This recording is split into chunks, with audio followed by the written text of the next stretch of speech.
आज है 10 जनवरी 1966 का प्रातः क्लास। ओम शांति। बच्चे यह तो जानते हैं ऊंच ते ऊंच भगवान गाया हुआ है।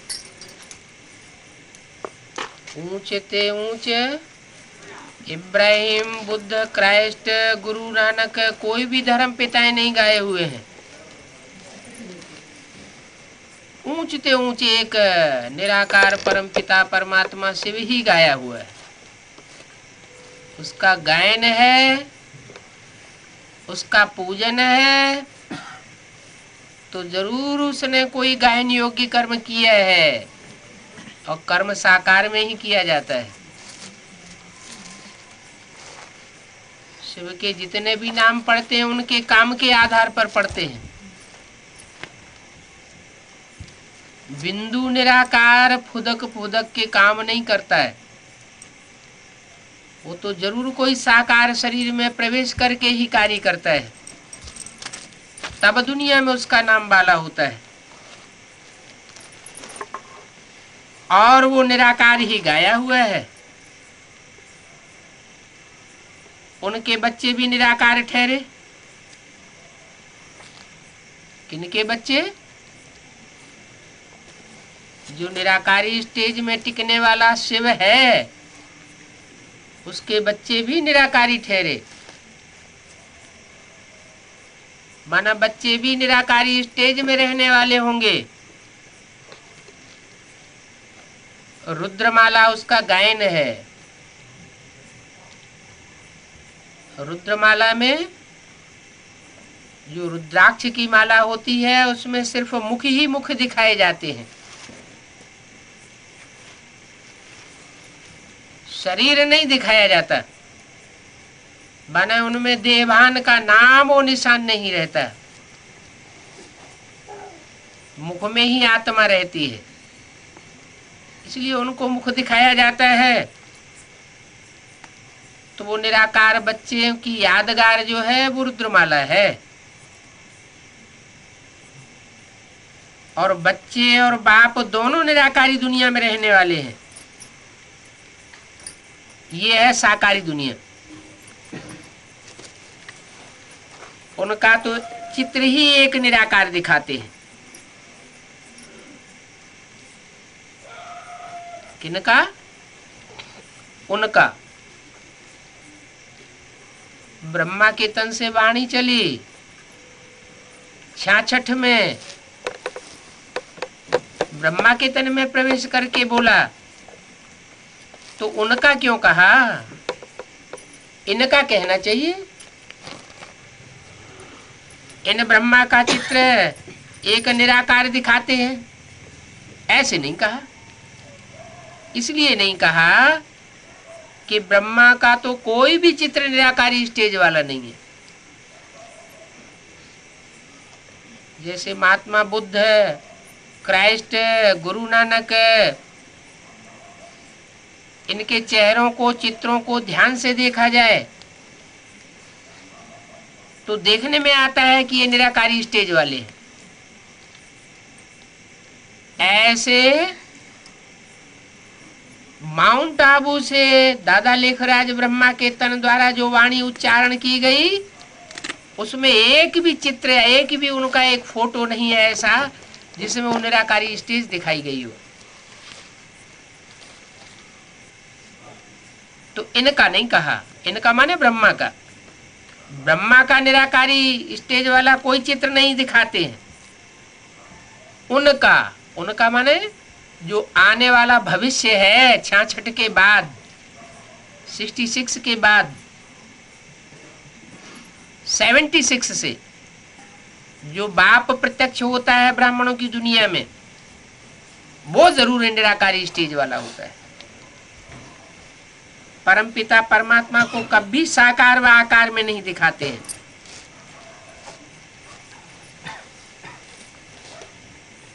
ये बुद्धि में अच्छी रीति रहना चाहिए।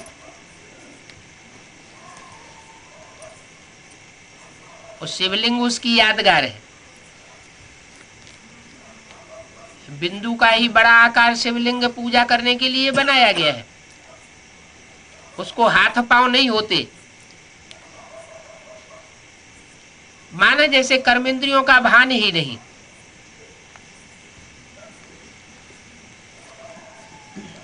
तो ये बात अच्छी रीति बुद्धि में धारण करने की है। महिमा भी उस निराकार की है, इस साकार की नहीं है। इस साकार ब्रह्मा की महिमा नहीं है, क्योंकि इनके द्वारा कार्य पूरा नहीं होता। महिमा उसकी होती है जिसके द्वारा काम पूरा होता है। तो 3 देवताओं में ब्रह्मा का मंदिर नहीं दिखाते, मूर्ति नहीं दिखाते, पूजा नहीं दिखाते, तो उनकी महिमा होती नहीं। महिमा उस निराकार की होती है। उस कह के फिर दूर कर दिया। बना सन 76 में जो पाठ प्रत्यक्ष होने वाला है, निराकारी स्टेज वाला, दूसरी मूर्ति शंकर के द्वारा, वो एक निराकार है। ये भी बच्चों को समझाया गया है कि ये रचना है अनादि। जो भी देवताओं की रचना है वो अनादि रचना है, उसका आदि मध्य अंत नहीं है। ये सृष्टि कब बनी ये नहीं कहा जा सकता। ड्रामा ने रचना को बनाया, भाई ईश्वर ने बनाया, ये बात नहीं उठती है। अनादि ड्रामा कहा जाता है। जिसका आदि नहीं उसका अंत भी नहीं होता। परमपिता परमात्मा ने ये रचना बनाई, ऐसे भी नहीं कहेंगे। जिसने ड्रामा बनाया वो फिर उनके वश कैसे होगा। मनुष्य तो मुझ पड़ेंगे। तो बाबा बैठ समझाते हैं, रचयिता और रचना ये दोनों ही अनादि है। रचयिता बाप है जो इस नई सृष्टि को रचता है। जो नई सृष्टि में देवताएं होते हैं, सबसे पहला बच्चा जन्म लेता है कृष्ण। तो कृष्ण हुई पहली रचना, अव्वल नंबर रचना, और उसको जन्म देने वाला बाप हुआ रचयिता। और ये दोनों आत्माएं अनादि है। कब बनाई, किसने बनाई, ये क्वेश्चन नहीं उठता। अनादि ही चलते आ रहे हैं। इसका तो आदि ना अंत कह सकते हैं। अनादि चक्कर फिरता रहता है। बाप ही बैठ समझाते हैं, क्योंकि वो मनुष्य सृष्टि का बीज रूप है। समझाने वाला कौन है? टीचर के रूप में है। टीचर साकार होता है, लेकिन वो टीचर भी तब बनता है जब वो निराकार ज्योति, शिव ज्योति, साकार मनुष्य मुकर्रर रथ में प्रवेश करती है।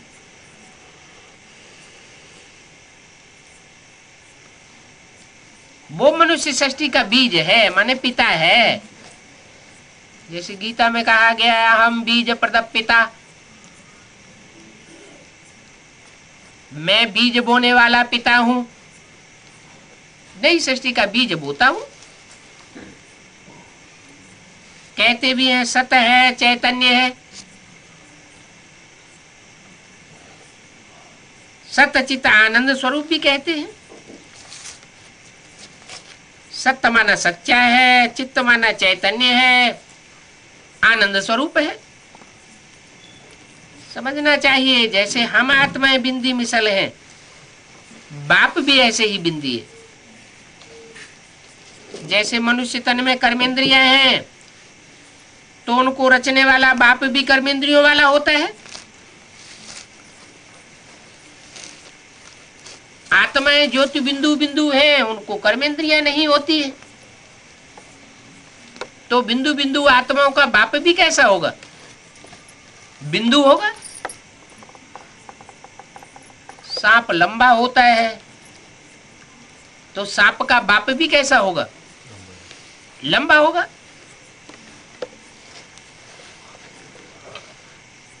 तो बोला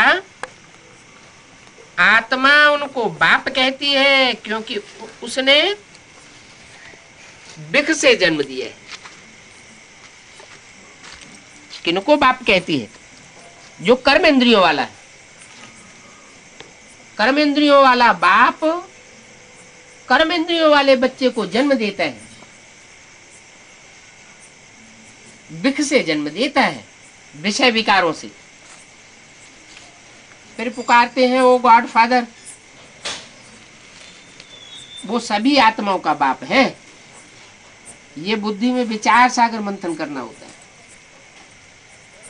क्या कि वो सिर्फ मनुष्य आत्माओं का बाप है या कीट पशु पक्षी पतंगे मनुष्य सब आत्माओं का बाप है? सब का बाप है। कोई कब पूछे तो मुझे ना पड़े।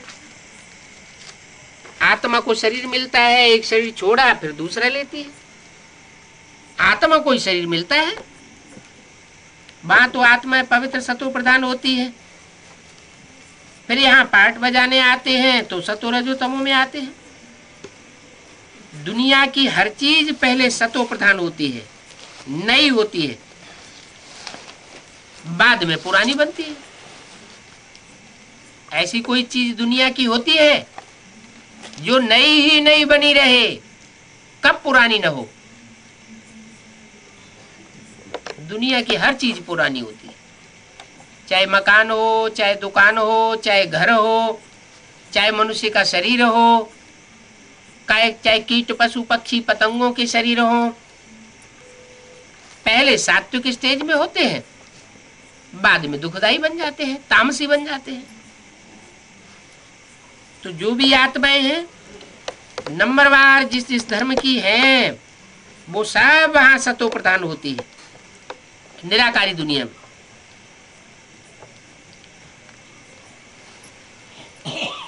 और सृष्टि के आदि में हर आत्मा जब भी आती है तो वो सतो प्रधान पार्ट बजाती है। हर एक को अपना पार्ट मिला हुआ है, कोई को राजा का पार्ट, कोई को रंक का पार्ट मिला हुआ है। सतयुग में भी कोई राजा बनते हैं, कोई रंक बनते हैं, अर्थात प्रजा बनते हैं। तो ड्रामा में अनेक प्रकार के दर्जे वाले होते हैं और अनेक धर्म है। एक धर्म की परंपरा न मिले दूसरे से, और हर एक धर्म के फीचर्स अलग अलग होते हैं।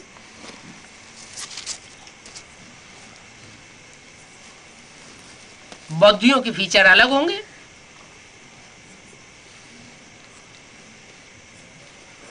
इस्लामियों और अरबियंस के फीचर्स अलग होंगे।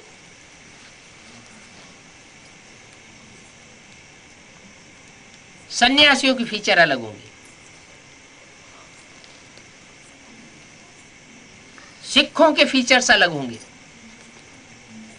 फीचर्स माना चेहरा, चेहरा मोहरा, शरीर, कद की लंबाई, मोटाई, तो हर एक के फीचर्स अलग अलग होते हैं। ऐसे नहीं कि क्राइस्ट फिर दूसरा नया बनेगा। हर 5,000 वर्ष के बाद क्राइस्ट फिर वैसा ही बनेगा। समझते हैं वो आत्मा लीन हो गई है, परंतु नहीं, कोई भी आत्मा लीन नहीं होती। आत्मा तो अजर अमर अविनाशी है। चाहे क्राइस्ट की आत्मा हो, चाहे बुद्ध की आत्मा हो, चाहे कोई भी महात्मा की आत्मा हो, अविनाशी आत्मा है। शरीर छोड़ने के बाद फिर दोबारा जन्म लेती है, इसी दुनिया में जन्म लेती है। वापस जा नहीं सकता कोई। अगर आत्माओं को वापस जाने का रास्ता मिल जाए तो उनके पीछे ढेर जाने वाले तैयार हो जाएंगे, तो कोई भी वापस नहीं जा सकता। सब इसी दुनिया में जन्म मरण के चक्र में आते रहते हैं।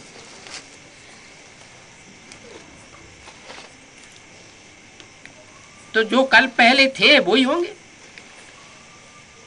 ये जो चित्र हैं वो कोई एक्यूरेट नहीं है। कौन से? जो क्राइस्ट और बुद्ध आदि के चित्र बनाए हैं वो ज्यों की त्यों एक्यूरेट चित्र नहीं है। ये तो मनुष्यों के बनाए हुए हैं। मनुष्यों ने जैसी कल्पना की वैसे चित्र बने। इन पर हमारा अटेंशन जाना है। बाप सब बातें बैठ समझाते हैं। ये वेद शास्त्र आदि जो भी भक्ति मार्ग के हैं ये सब फिर होंगे। फिर मैं आकर इन सब वेदों शास्त्रों आदि का सार बताता हूं। द्वापर युग से ये शास्त्र बनते चले आए। अभी कलयुग अंत तक शास्त्र बनते चले आ रहे हैं, लेकिन उनका सही अर्थ सही सार कोई नहीं बताता। किसी को पता नहीं है सृष्टि के आदि मध्य अंत का। मैं आकर के बताता हूं कि इन शास्त्रों का ये सार है। ये नई बातें हैं जो दुनिया में कोई नहीं जानते। ऐसे कोई कह न सके हम तुम सबका बाप हूं।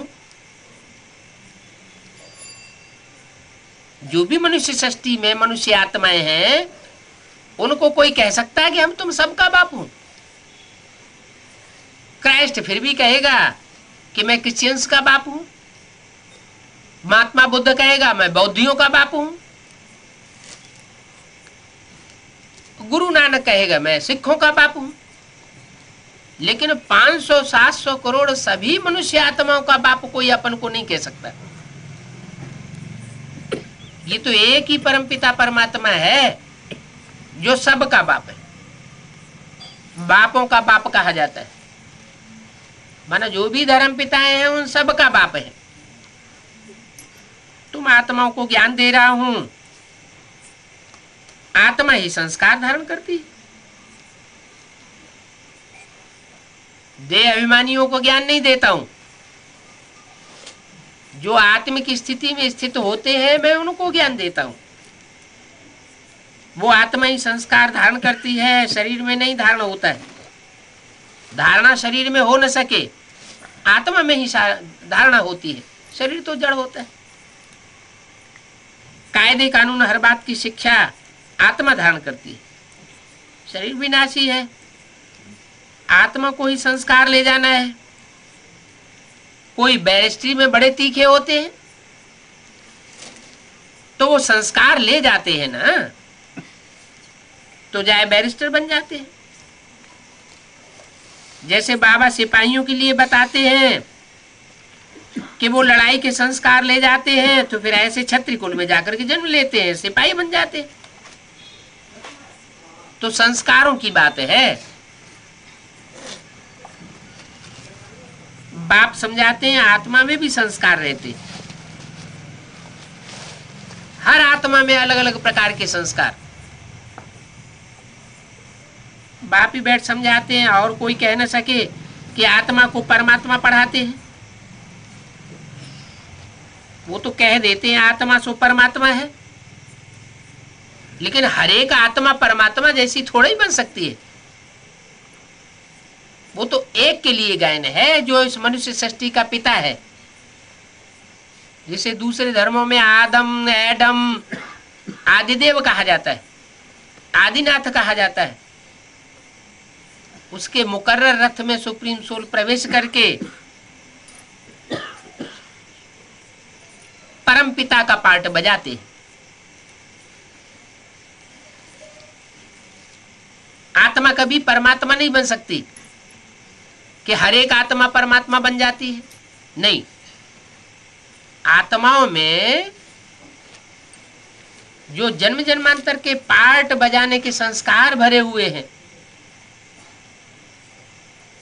जो आत्माएं जन्मन के चक्र में आने वाली हैं, उन आत्माओं में कोई ऐसी आत्मा है जो हीरो पार्टधारी है।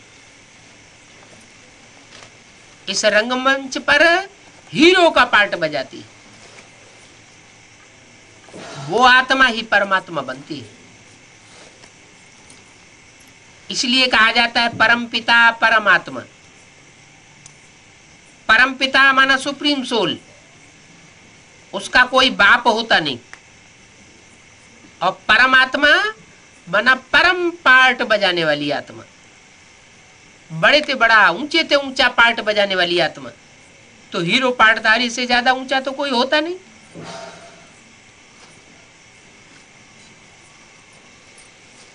तो तुम बच्चों को बुद्धि में है कि बेहद का बाप ही नॉलेजफुल मनुष्य सृष्टि का बीज रूप है। बेहद के दो बाप हैं, एक आत्माओं का बाप शिव और दूसरा मनुष्य सृष्टि का बाप, वो भी बेहद का बाप है, जिसे कहते हैं प्रजापिता। एडम, आदम, तो वो है ऊंचे से ऊंचे परमपिता परमात्मा बाप। तो बाबा भी आकर के बाप का ही परिचय देंगे। उस बाप को सब याद करते हैं। भक्ति मार्ग में भी हर एक को दो बाप हैं, एक लौकिक बाप, एक पारलौकिक बाप। दुख के समय पारलौकिक बाप को याद करते हैं। जब कोई भूकंप आ जाएगा, अतिवृष्टि हो जाएगी, अकाल पड़ जाएगा, तो उस पारलौकिक बाप को सब याद करेंगे।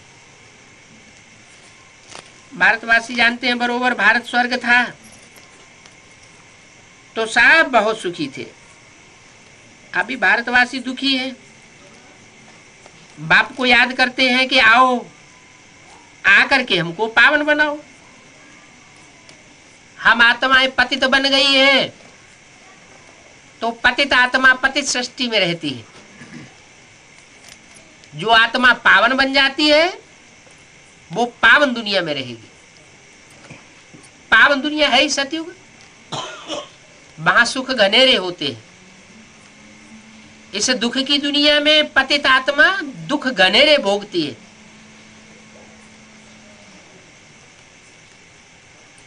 तो भारतवासी दुखी हैं, बाप को याद करते हैं कि आओ आकर के पावन बनाओ और हमको सुखधाम का मालिक बनाओ।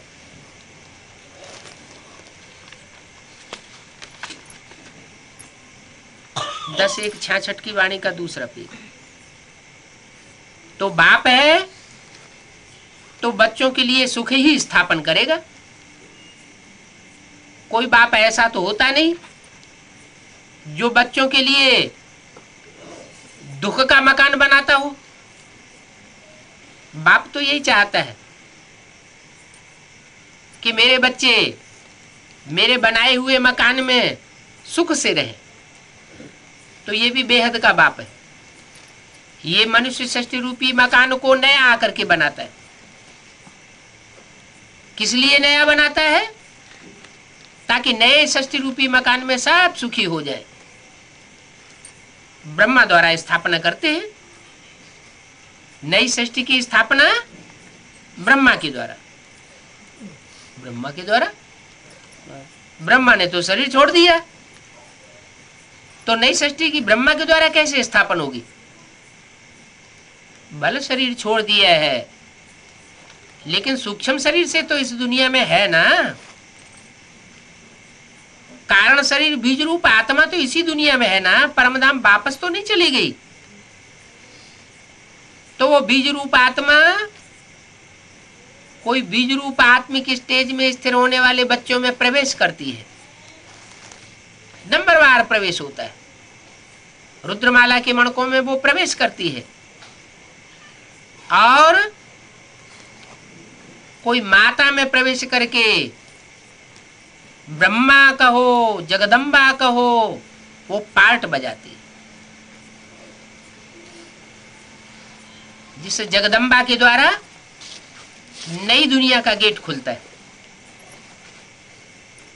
तो ब्रह्मा भी यहां चाहिए, कहां? इस साकार सृष्टि पर। ऐसे नहीं कि ब्रह्मा सूक्ष्म वतनवासी हो गया तो सूक्ष्म वतन में ही बना रहेगा। यही ब्रह्मा जब पावन बन जावेंगे तो सूक्ष्म वतनवासी फरिश्ता बन जावेंगे। ये सन 66 की बात बताई। तो ये समझाना होता है, पहले पहले ऊंचे ऊंचे भगवान को याद करो।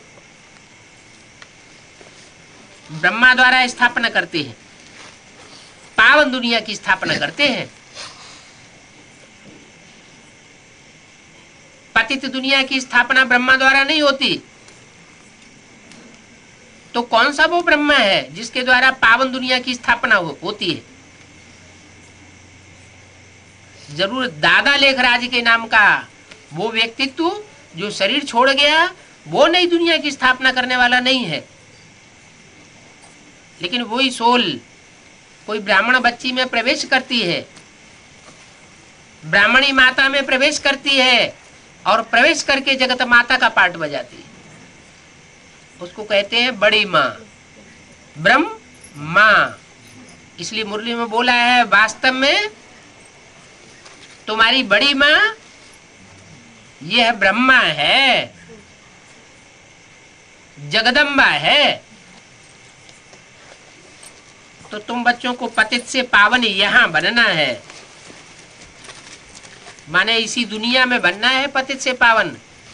शरीर छोड़ने के बाद अगले जन्म में नहीं बनना है। भगवान को भी पतित से पावन बनाने के लिए जरूर यहां आना पड़ेगा। ऐसे नहीं कि ब्रह्मा के तन में आकर के ज्ञान सुनाए के चला जाए और फिर कोई कहे कि हम ब्राह्मण इस पतित दुनिया को पावन बनाते रहेंगे। ये पतितों को पावन बनाने का काम कोई का नहीं हो सकता सिवाय एक परमपिता परमात्मा के। उसको भी यहां आना पड़े माने साकार में, प्रैक्टिकल में पार्ट बजाना पड़े। इसलिए बोला पतित से पावन बनाने के लिए यहां आना पड़ेगा, माने भविष्य के लिए इशारा दे दिया कि भगवान पतित पावन के रूप में प्रत्यक्ष होगा। पावन दुनिया स्थापन करनी होगी, माने सन 66 तक स्थापन हुई नहीं है। भविष्य की बात बताई। पतित दुनिया पतित शरीर में आना पड़ेगा। मैं पावन शरीर धारण नहीं करता हूं। जो पावन था वो अब पतित है, उसमें ही प्रवेश करना पड़े। तो बाप कहते हैं ब्रह्मा द्वारा मैं स्थापना करता हूं। काहे की स्थापना करता हूं? ब्राह्मण धर्म की भी स्थापना करता हूं और नई दुनिया की भी स्थापना करता हूं। देवी देवता सनातन धर्म की राजधानी भी स्थापन करता हूं। मैं स्थापना करता हूं, लेकिन तथाकथित ब्रह्मा कुमार कुमारियां क्या समझते हैं? वो समझते हैं कि ब्रह्मा तो शरीर छोड़ के चले गए, अब नई दुनिया की स्थापना हम करेंगे, नई दुनिया की राजधानी हम बनाएंगे। बाप कहते हैं मैं करता हूं, मायावी बच्चे कहते हैं मैं करता हूं, मेरी पूजा करो, मेरी बात मानो। देखो बाबा बिगर चित्रों के भी समझाते हैं। कोई जरूरी नहीं है कि चित्रों के ऊपर ही समझाना। परमपिता परमात्मा ब्रह्मा द्वारा नई दुनिया स्थापन करते हैं। क्या बिना चित्र के कैसे समझाएंगे? बुद्धि में तो बात आती है कि उस ब्रह्मा ने तो जिसका चित्र बना वो तो शरीर छोड़ गया, अब बाबा ने तो यहाँ बोला हुआ ब्रह्मा द्वारा नई दुनिया की स्थापना करते हैं, तो कौन सा चित्र होना चाहिए? चैतन्य, जरूर जगदम्बा ही है। नई दुनिया में जरूर पहले ब्राह्मण चाहिए। ये रुद्र ज्ञान यज्ञ है। क्या कहा? ज्ञान यज्ञ का नाम ब्रह्मा ज्ञान यज्ञ क्यों नहीं रखा? शिव ज्ञान यज्ञ क्यों नहीं रखा? नारायण ज्ञान यज्ञ क्यों नहीं रखा? राम ज्ञान यज्ञ क्यों नहीं रखा? रुद्र ज्ञान यज्ञ क्यों रखा? क्योंकि वो शिव जो कल्याणकारी है, इस सृष्टि का संपूर्ण कल्याण ही तब होता है जब वो रौद्र रूप, विकराल रूप धारण करता है। तब तक बच्चे सुधरने वाले नहीं हैं। तो ये रुद्र ज्ञान यज्ञ है। सतयुग में तो कोई यज्ञ होता ही नहीं। कृष्ण है सतयुग में, वो फिर यहां कहां से आएगा? ड्रामा प्लान अनुसार ये भूल भी रावण कराते हैं क्या कि कृष्ण द्वापर युग में आया, पतित दुनिया में आया। ये रावण के जो अनेक सिर है ना, अनेक मतें देने वाले, यही सिखाते हैं क्या कि कृष्ण द्वापर में आया। अगर कृष्ण द्वापर में आता तो क्या पापी कलयुग की स्थापना करता है? नहीं। भगवान के रूप में कृष्ण आता ही नहीं। कृष्ण जो है उसके लिए तो गाते हैं, हे कृष्ण नारायण वासुदेव। सतयुग में नारायण का राज्य कहा जाता है। वही नारायण सतयुग में बचपन जब होता है तो कृष्ण के रूप में विराजमान होता है।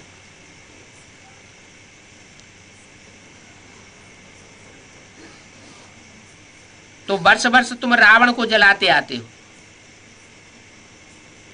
इस रावण को तुम जानते हो क्योंकि वो तुम्हारा बड़ा दुश्मन है। क्या कहा?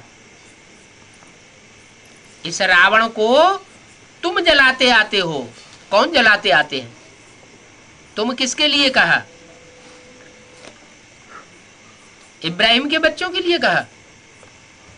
क्राइस्ट के बच्चे क्रिश्चियंस के लिए कहा? गुरु नानक के बच्चों सिखों के लिए कहा? या महात्मा बुद्ध के बच्चों बौद्धियों के लिए कहा? नहीं। जो राम राज्य में पहले जन्म में आने वाली आत्माएं हैं, उन आत्माओं के लिए कहा। जो पूरे 84 जन्म लेने वाली आत्माएं हैं, उनके लिए बोला वर्ष वर्ष रावण को तुम जलाते हो क्योंकि वो तुम्हारा बहुत बड़ा दुश्मन है। ये खत्म ही नहीं होता। तुम इसे ज्ञान बाण मार मार करके खलास करते हो, वो अगली वर्ष और ही बड़ा हो जाता है। क्या मतलब हुआ? मतलब ये हुआ कि तथाकथित जो रावण संप्रदायी ब्राह्मण हैं, उनको ज्ञान बाण मार मार करके राम संप्रदाय की आत्माएं ठंडा कर देती है। हर वर्ष ठंडा करती है और हर वर्ष कोई न कोई वो और बड़ा प्रोग्राम लेकर के आ जाता है। कभी प्रदर्शनी का प्रोग्राम लेके आता है, कभी मेले मलाखड़ों का प्रोग्राम लेके आ जाता है, कभी बड़ी बड़ी कॉन्फ्रेंसेस का प्रोग्राम लेके आ जाता है, कभी मेगा प्रोग्राम लेके आ जाता है। तो हम जितनी प्रयास करते हैं वो हमारे प्रयास पर पानी फेर देता है और ही उसका बड़ा रूप हो जाता है, आडंबर का। लेकिन बाप कहते हैं ये कागज का शेर है। क्या? जो रावण बनाते हैं, जो पुतला बनाते हैं रावण का, वो पत्थर का बनाते हैं क्या? नहीं, वो मजबूत चीज नहीं है। क्या है? वो कागज का कागज का पुतला है, इससे डरने की बात नहीं है। जब दुनिया का विनाश होगा तब ये जलाना बंद होगा। तब तक ऐसे ही रावण का पुतला बनता रहेगा और तुम बच्चे उसे जलाते रहेंगे। रावण भारत का दुश्मन है और राम भारत का मित्र है। भारत का मित्र राम और रावण भारत का दुश्मन। माना दूसरे धर्म कहां से पनपे? विदेश में पनपे या भारत में पनपे? विदेश में पनपे। और विदेश में जो इतने विस्तार को पाए हुए धर्म हैं, उन्होंने भारतवासियों को हमेशा कन्वर्ट करना शुरू किया। पहले तो भारत का सनातन धर्म ही था, कोई दूसरा धर्म था ही नहीं। तो जब से ये विदेशी आए, इन्होंने भारतवासियों को दूसरे दूसरे धर्म में कन्वर्ट करते रहने का काम जारी रखा। हमारे परिवार को तहस नहस करते रहे। तो कोई किसी के परिवार को तहस नहस करे तो दुश्मन हुआ या दोस्त हुआ? है दुश्मन हुआ। तो ये तुम्हारा पुराना दुश्मन है। कौन? रावण। ये अनेक मतों वाला रावण है। कभी क्राइस्ट के रूप में आया, कभी इब्राहिम के रूप में आया, और ये व्यभिचारी रावण है, व्यभिचार फैलाने वाला है। भारतवर्ष में भी भारतवासी लोग विदेशियों से प्रभावित होकर के अब व्यभिचारी बनते जाते हैं। पढ़ाई ऐसी डॉगली पढ़ाई हो चुकी है। डॉगली पढ़ाई का मतलब ही है कुत्ता कुतिया बनाने वाली पढ़ाई। भारतवासी समझते हैं कि हम बड़ा अच्छा काम कर रहे हैं, ये नहीं समझते हमारे बच्चे क्या बनते चले जा रहे हैं। अंदर से कभी कभी समझते भी हैं कि ये पढ़ाई पढ़ करके हमारे बच्चे हमारे हाथों से निकल गए,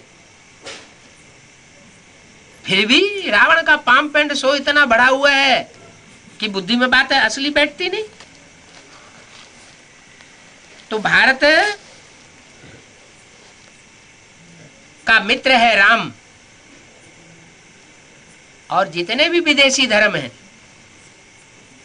वो सब हैं भारत के दुश्मन। तो राम को क्यों याद करते हैं भारतवासी? क्योंकि वो दुख हरता है और सुख करने वाला है। तो बाप समझाते हैं, तुम बच्चों की बुद्धि में ये बात रहनी चाहिए कि वो बाप है ऊंचते ऊंच, फिर सूक्ष्म वतन। तीनों लोगों को भी जानना चाहिए, ये चक्कर बुद्धि में बिठाना चाहिए। बोलो, कोई भी प्रश्न पूछना है तो तुमको एकांत में समझाया जाएगा। क्या कहा? कोर्स कराते समय अगर कोई प्रश्न पूछता है और कोर्स में 10-15 लोग बैठे हुए हैं तो सबके सामने उसे जवाब प्रश्न का नहीं देना चाहिए। कहना चाहिए तुम्हारे प्रश्न का जवाब तुम्हारे अकेले में बैठ करके समझाएंगे। तुम्हारा अकेले का प्रश्न है, सबका प्रश्न नहीं है। ऐसे ही क्लास में अगर कोई डिस्टर्ब करता है, क्लास में तो सभी बैठे हुए हैं, और कोई पर्सनल प्रश्न पूछता है तो भी उसको कहना चाहिए क्या तुम्हारे प्रश्न का जवाब एकांत में बैठ के देंगे। पूरे क्लास के बीच में तुम्हारे प्रश्न के द्वारा डिस्टरबेंस करने का कोई मतलब नहीं। तो बोलना चाहिए कि प्रश्न पूछना है तो तुमको एकांत में समझाया जाएगा, क्योंकि प्रश्न एक तुम्हारा है, सबका प्रश्न नहीं है। तो पहले सृष्टि के आदि मध्य अंत का राज बताना चाहिए। सतयुग में बरोबर इन लक्ष्मी नारायण का राज्य था, उस सतयुग को स्वर्ग कहा जाता है, और स्वर्ग का रचयिता है बाप। क्या जो बच्चे हैं वो स्वर्ग को रचने वाले नहीं हैं। जो भी 500-700 करोड़ बच्चे हैं मनुष्य आत्मा रूपी, वो सब रचना है। उन सब का रचयिता एक बाप है। तुम जानते हो सतयुग में पहले पहले सूर्यवंशी राज्य था। फिर ये चक्कर कैसे फिरता है? ये नई नई बातें सुनानी है। जो हमारे कुल के होंगे उनको जरूर कुछ टच होगा। अगर हमारा कुल का नहीं होगा तो उसकी बुद्धि में बात बैठेगी नहीं। कोई बहुत घिस घिस करते हैं, हम समझाना चाहते हैं वो और ही उल्टी बातें करते हैं। कई कई दिन तक एक ही कोर्स चलता रहता है, तो उनके पीछे माथा मारना नहीं चाहिए, क्योंकि हम जानते हैं कि इनको बाप की असली पहचान नहीं है। ये कोई दूसरे धर्म के धर्म पिता को अपना बाप माने बैठा है, इसलिए इसकी बुद्धि में बात बैठेगी नहीं। पूर्व जन्मों के संस्कार है इसके अंदर दूसरे धर्म में कन्वर्ट होने के। ये कई जन्मों की कन्वर्ट हुई आत्मा है, इसलिए इसकी बुद्धि में बात बैठती नहीं। ऊंचते ऊंचाई परमपिता परमात्मा शिव, इस पॉइंट से दो बाप सिद्ध कर सकते हो। वो है निराकार, सभी निराकार आत्माओं का बाप। इसलिए कहा जाता है ये सब ब्रदर्स हैं। आत्मा आत्मा भाई भाई है, भाई बहन भी नहीं। आत्मा आत्मा भाई भाई। तो जब वो सुप्रीम सोल किसी साकार तन में प्रवेश करता है, प्रजापिता ब्रह्मा में प्रवेश करके ब्राह्मण रचता है, तो ब्राह्मण ब्राह्मणियां आपस में आत्मा आत्मा भाई भाई नहीं कहे जाएंगे, फिर वो भाई बहन हो जाते हैं। तो कहते हैं हेवनली गॉड फादर। आत्माएं उनको इस रूप में याद करती हैं, अर्थात हेवन स्थापन करने वाला है वो ऊंचते ऊंचे है।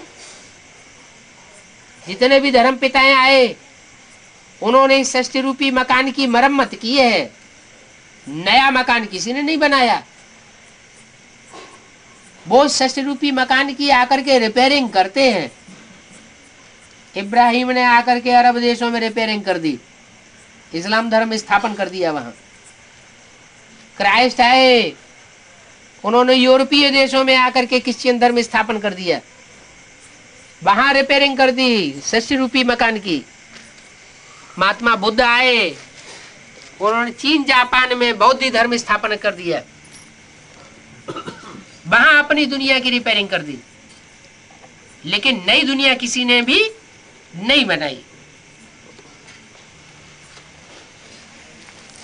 वास्तव में जो नई दुनिया बनाने वाला है, स्वर्ग बनाने वाला है, वही ऊंचते ऊंच बाप है,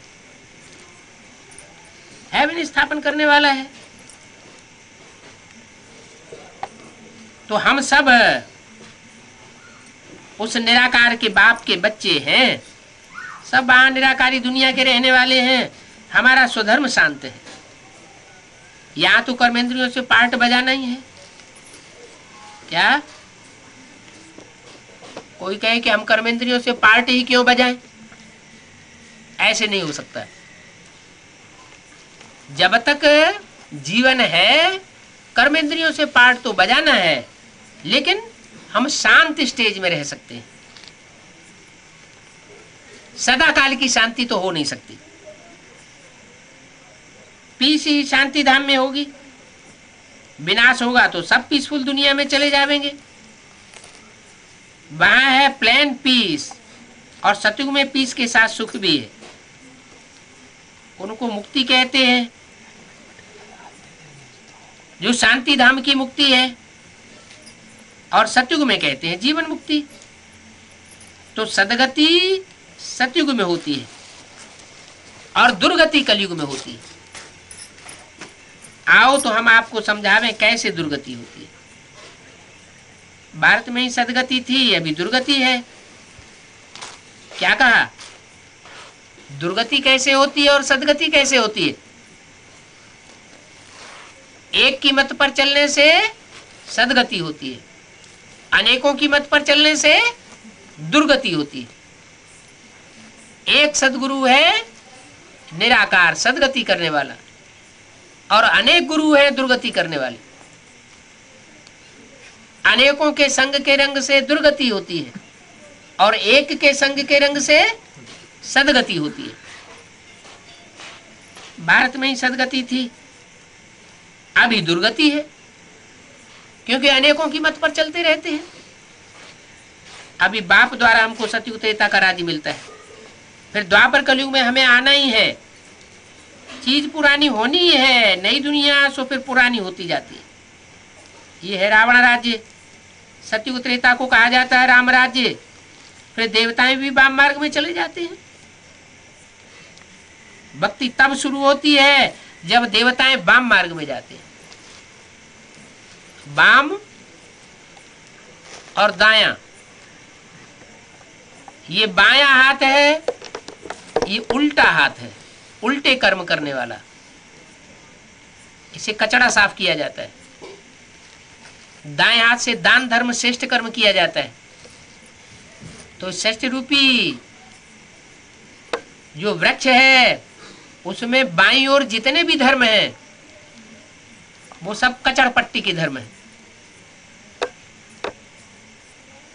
विविचार फैलाने वाले धर्म है, गंध फैलाने वाले धर्म है। तो वो दुर्गति करने वाले।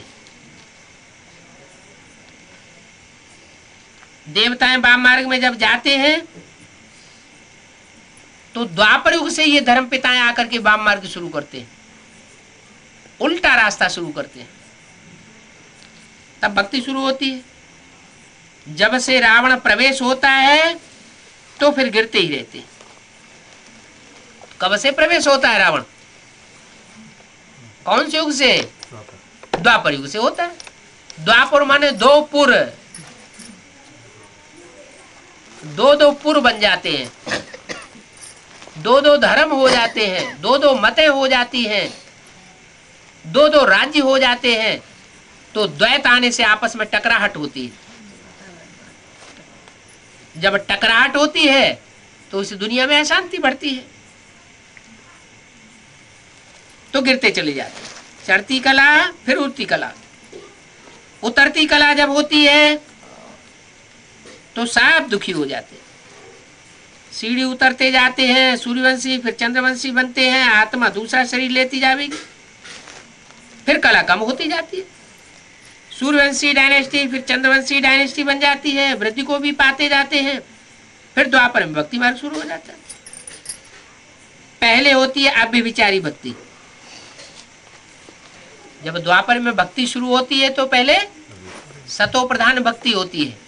दुनिया की हर चीज सतो प्रधान, फिर तमो प्रधान। तो भक्ति भी पहले सतो प्रधान होती है, फिर व्यभिचारी भक्ति बन जाती है। ज्ञान भी ऐसे ही होता है।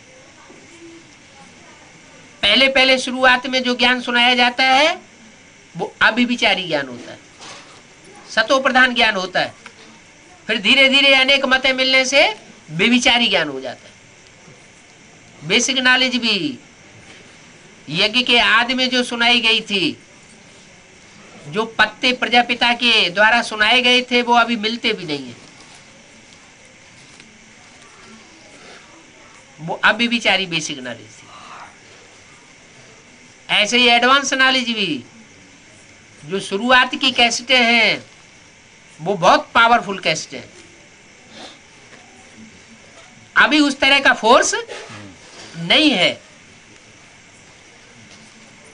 तो दुनिया की हर चीज सतो प्रधान से तमो प्रधान बनती है। जो पूजित है सो फिर पुजारी बनते जाते हैं। सारी डिनास्टी को 84 जन्म लेना है। ऐसे चक्कर फिरता रहता है। अभी अंत आ गया है, फिर सतयुग शुरू होगा। अभी कलयुग घोर अंधेरा है। अभी बाप ने सारी सृष्टि चक्र का ज्ञान दिया है। सतयुग में पहले पहले है लक्ष्मी नारायण का राज्य, उनकी इतनी आयु थी, वहां का अकाल मृत्यु होती नहीं। भारत की बड़ी महिमा है। पीछे फिर धीरे धीरे कलाएं कमती होती जाती हैं। अभी सब याद करते रहते। झाड़ की आयु 5-4 वर्ष पूरी हुई, फिर बाप को बुलाते रहते हैं। जब पतित बन जाते हैं तो बाप को पावन बनाने के लिए इस सृष्टि पर आना पड़ता है।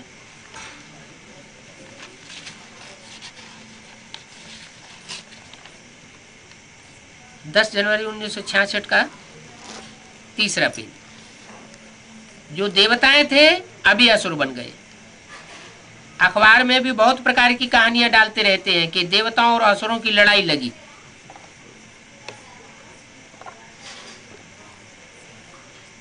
अब जहां देवताएं होते हैं वहां असुर नहीं होते, जहां असुर होते हैं वहां देवताएं नहीं होते। पतित दुनिया में सब पतित होते हैं, पावन दुनिया में सब पावन होते हैं। फिर देवता असुर इकट्ठे कैसे हो गए? लड़ाई कहां से आ गई? तो है कहां की बात? संगम युग की बात है। संगम युग में इस समय देवात्माएं भी परमात्मा से, बाप से पढ़ाई पढ़ रही है। पांडव भी पढ़ाई पढ़ रहे हैं और कौरव और यादव भी पढ़ाई परमात्मा से पढ़ रहे हैं। दोनों सेनाओं के बीच में परमात्मा बाप पढ़ाई पढ़ाए रहे हैं। अभी देवताएं भी हैं ब्राह्मणों की दुनिया में और असुर भी हैं ब्राह्मणों की दुनिया में। तो कितनी मुझ शास्त्रों में कर दी है देवताओं असुरों की लड़ाई, तो हुई नहीं है। ये तो नंबरवार ब्राह्मणों की बात है। कोई ऊंची कुरी के ब्राह्मण है, कोई नीची कुरी के ब्राह्मण है। वास्तव में इस दुनिया में दैवी संप्रदाय कोई होता नहीं। ये ब्राह्मण संप्रदाय है। इनसे ये रुद्र ज्ञान ये रचा गया है। पहले जरूर ब्राह्मण चाहिए, ब्राह्मण बन फिर देवता बनते। वास्तव में लड़ाई थी यवनों और कौरवों की। वो आपस में लड़े थे। माना ब्राह्मणों की दुनिया में भी जो यवन रूपी मुसलमान हैं और जिनके हाथ में राज्य सत्ता है ब्राह्मणों की दुनिया की, वो आपस में लड़ते हैं। ये उनकी लड़ाई होती है आपस में। जो सच्चे सच्चे ब्राह्मण हैं, सच्चे सच्चे पांडव हैं, वो कभी भी लड़ाई नहीं लड़ते हैं।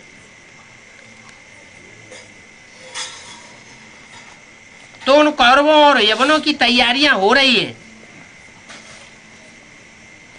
क्या वो आपस में लड़ने के लिए अब तैयार हो रहे हैं? बाकी हम कहां लड़ाई सिखाते हैं? बाप तो कहते हैं सहन शक्ति धारण करो। कोई उल्टी सीधी बात सुनने में आती है तो एक कान से सुनो, दूसरे कान से निकाल दो। लड़ाई मत लड़ो। ये तो है ही अहिंसा परमो देवी देवता धर्म की स्थापना। हम हिंसा कहां सिखाते हैं? देवताओं में हिंसा होती ही नहीं और विकार वहां होते ही नहीं। बाप कहते हैं काम महाशत्रु है। पहले तो उनको जीतना पड़े, बाकी कोई मनुष्य हमारा दुश्मन नहीं है। बाप कहते हैं विकारों को छोड़ो, तो ये माया का ग्रहण छूट जाएगा। अब जो करेगा सो पावेगा। सारी दुनिया थोड़े ही सतयुग में चली जाएगी। जो बाप जैसा कराना चाहते हैं, जैसे चलाना चाहते हैं, वैसे सारी दुनिया चलेगी क्या? चल नहीं सकती। दिन प्रतिदिन ढेर तुम्हारा भाषण सुनते रहेंगे और आगे चल करके ढेर सुनाने वाले निकलते रहेंगे। नए नए बड़े तीखे निकलते रहते हैं। पहले किसको भी ये सृष्टि चक्र का ज्ञान बुद्धि में बैठाओ, ऐसे ऐसे ये चक्कर फिरता है। हार और जीत का खेल भारत पर भी है। बाप भी यहाँ ही आते हैं पतितों को पावन बनाने के लिए, तो इनकी जयंती मनानी चाहिए। परंतु किसको भी पता नहीं है, शिव भगवान के बदले गीता में कृष्ण का नाम डाल दिया। क्या कहा? किसने डाल दिया गीता में कृष्ण का नाम? है फाउंडेशन किसने डाला? ब्राह्मणों की संगमी की दुनिया में जो कृष्ण उर्फ ब्रह्मा है उनका नाम डाल दिया है मुरलियों में कि वो ही गीता का साकार भगवान है। वास्तव में गीता का साकार भगवान ब्रह्मा और फिर कृष्ण की सोल नहीं होती, क्योंकि ब्रह्मा और फिर कृष्ण को भी यज्ञ के आदि में ज्ञान देने वाला कोई और था। ब्रह्मा बाबा को तो साक्षात्कार हुए थे, उन्हें अपने साक्षात्कारों का रहस्य समझ में ही नहीं आ रहा था। वो तो भटक रहे थे, कभी वाराणसी में जाते थे, कभी गुरुओं से पूछते थे। आखिरी में वो जाकर के कलकत्ते में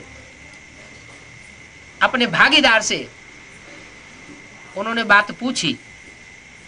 उस समय परमात्मा शिव ने उसमें प्रवेश करके असली ज्ञान उनको दिया,